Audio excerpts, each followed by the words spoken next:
प्रस्तुति काजल इवेंट के बैनर तले। और चलिए चांद भाई आप मोहताज हो जाइए।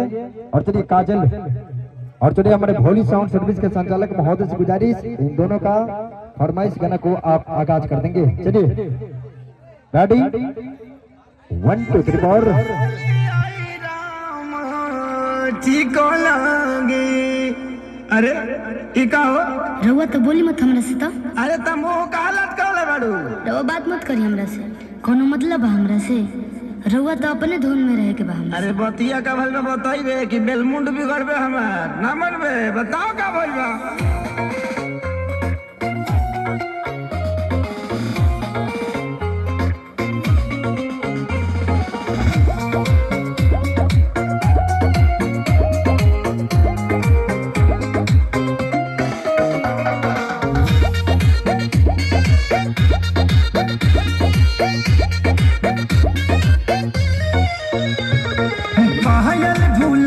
बाकी झुमकाए रानी बोलत ना बाड़ू का बा परेशानी। हटियो ना।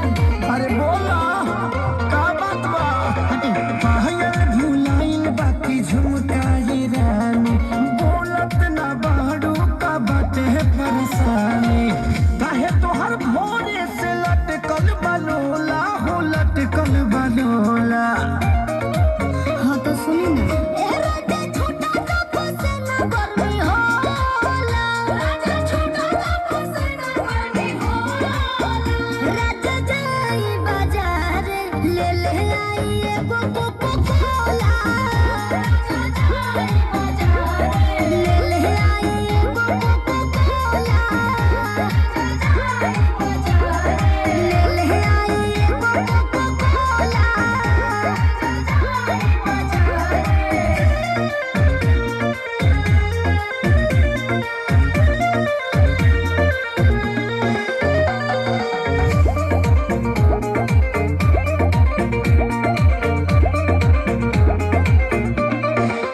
जवन जवन कहाँ बुलइबो सजनिया लहई पीला ग्लूकोज वाला पनिया। पिया हमरा के तू भुलावेला मीठा बोली के तोरा में दबावेला। लहई बेटा निखल हो जमोला हो खल हो जमोला। हाँ तो सुनी ना।